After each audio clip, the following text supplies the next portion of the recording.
반갑습니다. 오늘은 저와 함께 대종사님께서 이 깨달음을 얻으신 거에 대한 의미를 오늘 한번 같이 새겨볼까 합니다. 태어난 곳에서 깨달음을 얻었다. 대종사님께서 어디서 탄생을 하셨죠? 영광에서 탄생을 하셨죠. 영광에서 탄생하시고, 자, 성장은 어디서 하셨죠? 영광에서 성장하셨고, 자, 천정에 들어서 깨달음은 어디서 얻으셨죠? 영광에서 얻었고, 영광에서 깨달음을 얻고, 그 다음에 제자들을 만들고 또 법을 펴기 시작한 것도 어디서 시작하셨죠? 영광에서 하셨죠. 대종사님께서는 영광에서 낳고 자라서 공부하시고 대가까지 이르시고 제자를 만들어 법이 시작이 됐다. 예수님께서도 나사렛이라고 하는 곳에서 자랐어요. 아버지가 목수일을 하셨다고 해요. 그래서 목수를 배우면서 자랐습니다. 나사렛의 민중의 메시아다. 예수님이 되시면서 그렇게 얘기할 때 그 주변에 있는 그 지역에 있는 사람들이 뭐라고 했냐면, 아이고 목수의 아들 아니야. 그리고 목수일하고 그러는데 무슨 메시아야. 석가모니 부처님도 왕족이셨죠. 왕족이셨고 29세 때에 본질의 해탈을 얻기 위해서 왕과 처자를 다 지위를 버리고 6년간의 고행을 하다가 겐지스강 유역의 보리수에서 깨달음을 얻으셨고 겐지스강 중부 지역을 중심으로 법을 펴주셨어요. 자, 여기 무슨 차이가 있냐면, 예수님과 부처님 다 우리가 모시는 성인이지만 그분들은 태어나고 나신 곳이 아니라 좀 지역을 벗어나서 먼 곳에서 깨달음을 얻고 거기서부터 지역을 시작했다. 근데 대종사님께서는 뭐예요? 낳고 자란 곳에서 깨달음을 얻고 거기서 제자들을 만들어냈다. 자, 이건 무슨 차이가 있을까요? 여러분도 한번 생각해 보세요. 여러분 주변에 있는 이웃과 또는 어른들이 내가 이렇게 갓난아기 때부터 태어났을 때부터 쭉 나를 바라봐 보신 분들이 대종사님처럼 제자가 돼서 따르게 따라가는 제자가 된다. 일상적으로 일어날 수 있는 일이 아닙니다. 정말 큰 감화와 정말 큰 울림이 없었다면 제자로 될 수 없었다.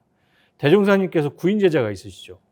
제자가 있으신데 정산종사님만 경북 성주 출생이시고 나머지 8분은 다 동양인 전남 영광에 다 계신 분들이었습니다. 오산 박세철 선지님은 조카 뻘이었고요. 육산 박동국 선지님은 친동생. 칠산 육원 선지님은 외숙. 팔산 김광선 선지님은 어려서부터 의형제였고요. 그다음에 이산 이순순, 삼산 김기천, 사산 오창건 선지님은 아주 가까운 친구였습니다. 일산 이재철 선지님께서는 오창건 선진의 인도로 만나시게 됐지만 이 모든 8분이 다 어디에서 계신 분이다? 전남 영광에 계셨던 분들이다. 내 옆에서 나를 바라보고 나의 삶을 다 같이 봤던 분들이 제자가 됐다는 거죠. 다 12살 연상, 11살 연상, 4년 연상, 1년 연상. 이렇게 대종사님보다 다 연상이시고 친족이시고 하신 분들이 제자로 왔다. 말과 설교로 가능했을까요? 말을 잘하고 설교를 잘하고 이걸로 가능했을까요? 절대 그렇지 않겠죠. 혈연과 지연을 뛰어넘는, 중생의 마음을 뛰어넘는 큰 가마력과 또 말씀 하나, 행동 하나, 법설 하나하나가 큰 가마력이 있었기 때문에 가능하신 것이다, 이렇게 보고 있습니다. 그러면 대종사님께서 이렇게 가마를 얻어서 마을에 있는 사람들을 제자로 만들고 그 다음에 하신 일이 무엇일까요? 그 다음에 하신 일이 바로 전서, 이 통경의 경전을 만드시는 일에 매진하셨습니다. 대흥사님께서 깨달음을 얻으셨는데 이 당신이 깨달은 것을 이 경전에다가 경전을 집필하기 시작하신 거죠. 그래서 이 집필하실 때 직접 집필하셨잖아요. 쓰고 지우고 쓰고 지우고를 수없이 하셔가지고 지우고 나면 그 찌꺼기를 우리가 지우개 밥이라고 얘기하잖아요. 그 밥이 수북이 쌓이실 정도로 쓰고 지우고를 어마어마하게 하셨다. 근데 우리가 한번 생각해 볼까요? 대웅사님께서는 깨달으셨잖아요. 다 알고 계시잖아요. 알고 계시는데 왜 굳이 그렇게 지우개 밥이 쌓일 만큼 쓰고 지우고를 하셨을까? 왜 그러셨을까? 굳이 안 하셔도 되는 건데, 그죠? 자, 그 이유는 바로 여러분도 아시겠지만 이 경전을 통해 정말 많은 사람들이 공부하고 나의 깨달음을 얻기를 바라시는 마음으로 집필을 하셨다는 거죠. 근데 왜 지우셨을까요? 그냥 쭉 써내려 가시면 되는데. 혹시나 나는 괜찮은데 내가 쓴 이 단어 하나 때문에 본의를 잃어버리고 잘못 생각하지 않을까? 혹시 이 말 때문에 다른 곡해를 하지 않을까? 이런 수많은 고뇌가 있으셨기 때문에 단어를 쓰시고 지우고 하지 않았겠나? 그렇게 한번 생각을 해봅니다. 그렇다고 한다면 대종사님께서 얼마나 우리를 위해서 이 직접 경전을 집필하시는 데 큰 마음을 담아서 집필하셨는가, 우리가 그걸 알 필요가 있다. 개교표에서 언급해 주신 개벽, 정신개벽은 바로 정전에서 밝혀주신 진리를 실천하는 데 있다라고 생각을 합니다. 그래서 원불교를 어떤 종교라고 하죠? 실천의 종교라고 얘기를 합니다. 저희가 원불교에 오거나 또는 예배를 하고 나면은 인사하는 게 있죠. 그리고 주변 사람이 원불교에 가면 뭘 합니까? 라고 할 때 쓰는 단어가 있어요. 무슨 단어 쓰죠? 마음 공부 잘합시다. 그러죠. 마음 공부 잘합시다. 근데 왜 우리는 마음을 공부합시다라고 얘기할까요? 왜 공부합시다라고 얘기할까요? 혹시 여러분들 공부하는 거 좋아하세요? 네, 공부하는 거 별로 안 좋아하시죠? 근데 공부를 잘하는 사람도 있어요, 근데. 공부하기 싫어하는데 공부를 잘하는 사람도 있어요. 공부를 잘하는 사람들이 어떤 사람인가요? 한번 주변에 공부 잘하는 애들, 공부 잘하는 사람도 한번 보면 공부를 잘하는 사람들 특징이 있어요. 뭐냐면 공부를 재밌어요. 공부하는 걸 재밌어 하는 사람들이 공부를 아주 잘합니다. 시켜서는 절대 공부를 잘할 수가 없어요. 재밌게 해야만 가능하죠. 여러분들도 아마 주변에 내가 하고 싶은 거 할 때는 정말 누가 시키지 않아도 그냥 재미나서 열심히 했던 걸 기억하실 겁니다. 대명사님께서 말씀하신 우리 법을 따라, 자, 그래서 마음도 공부하자라고 하셨는데, 공부는 아까 재미난 사람을 못 이겨요. 재미로 하는 사람은 공부를 이길 수가 없다. 그냥 공부하기도 싫은데 우리가 마음도 공부하자고 자꾸 말씀하시죠. 예.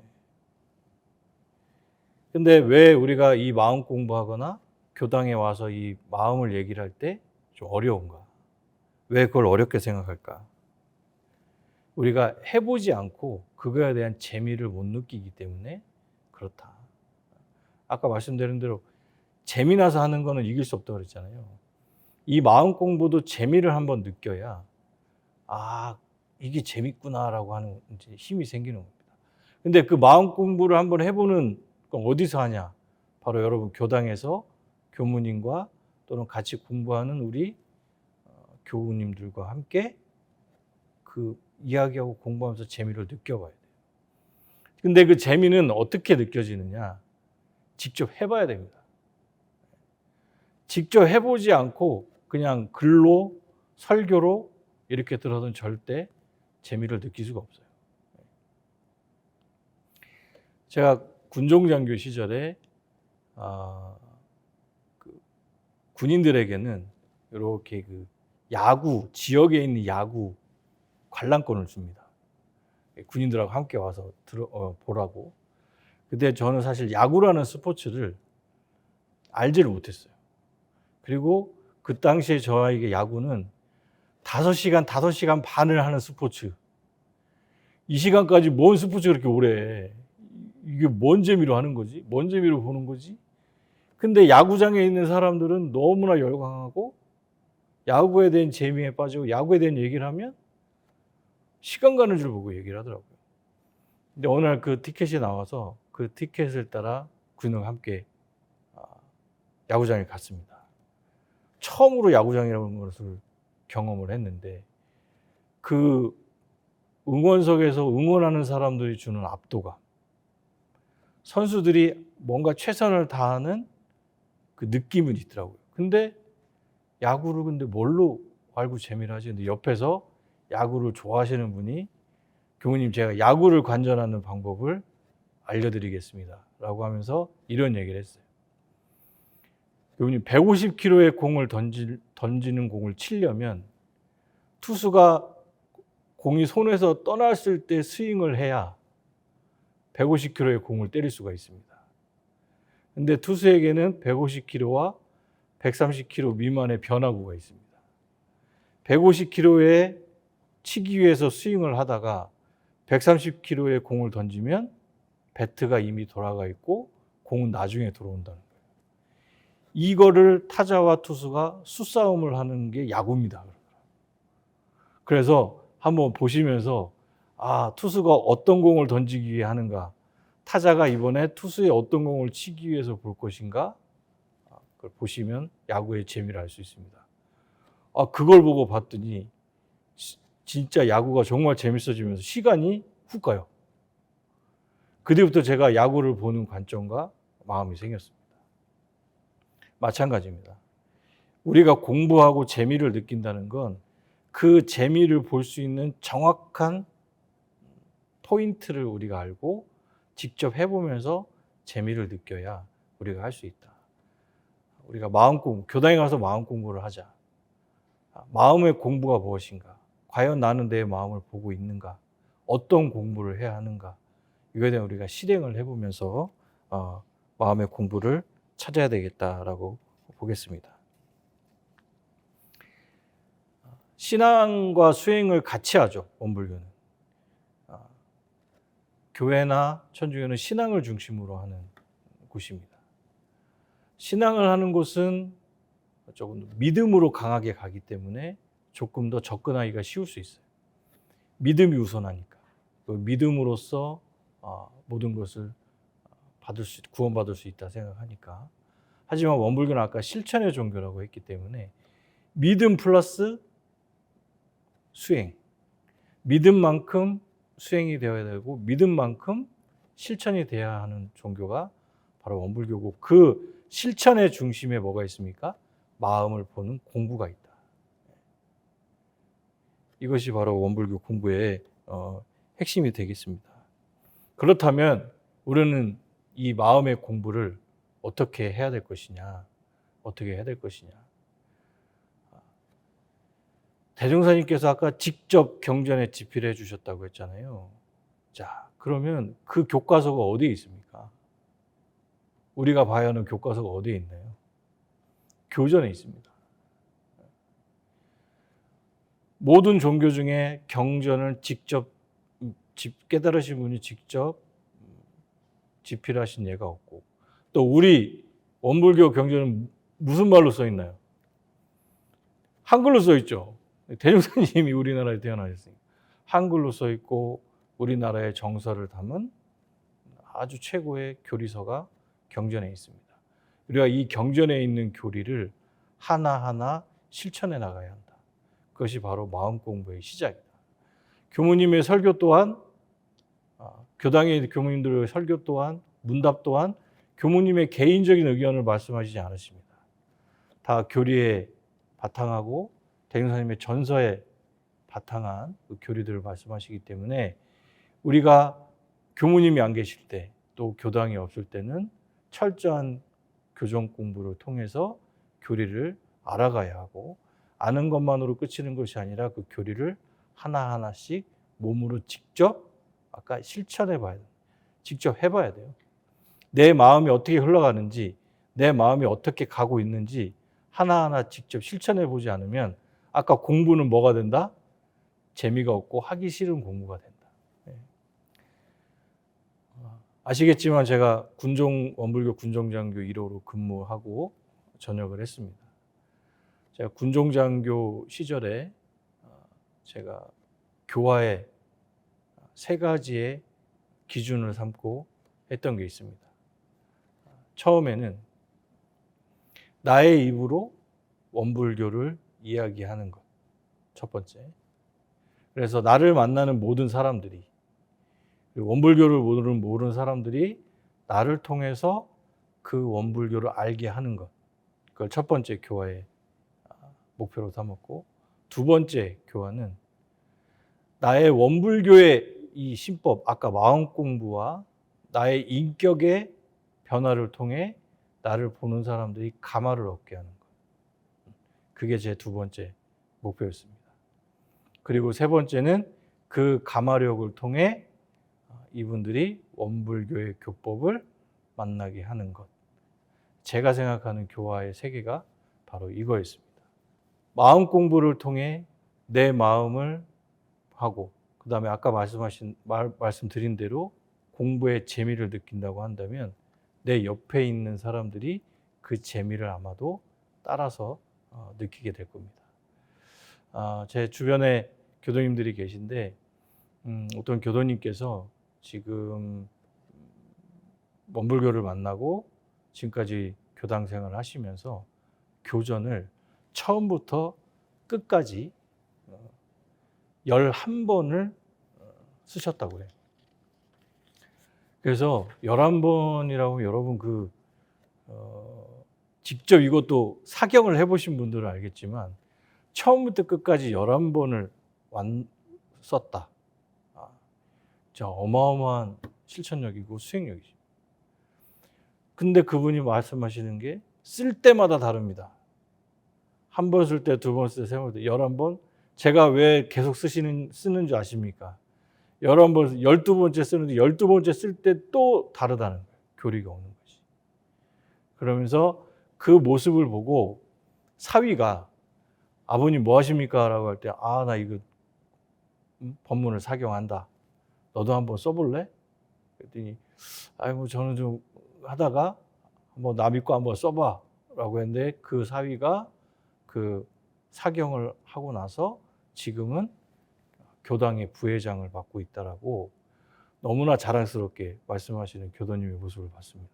우리가 교화를 하고 공부를 하는데 내가부터 실천하고 작은 거 하나부터 만들어가는 것, 이것만큼 좋은 원불교의 교화는 없다라고 생각하고 우리가 왜 마음을 공부하자라 하는지 갖춰져 있지 않지만 하나하나 실천해가면서 그 재미를 통해 마음을 알아간다면 이 자리에 함께하고 원불교를 만난 여러분들은 세상의 밝은 등불이 되주고 세상을 만들어가는 아마 인격의 중심이 되실 것입니다. 대종사님께서 지우개 밥이 가득 채워지도록 쓰고 지우고 하면서 저희들에게 전해주시려고 했던 그 마음을 우리가 오롯하게 체득하고 받아서 원불교를 넘어 사회와 국가, 세계에 큰 이바지하는 우리 교도님들이 되시고 개인적으로도 영생을 준비하는 우리 교도님들이 되시기를 간절히 바라면서 이상 마치겠습니다. 감사합니다.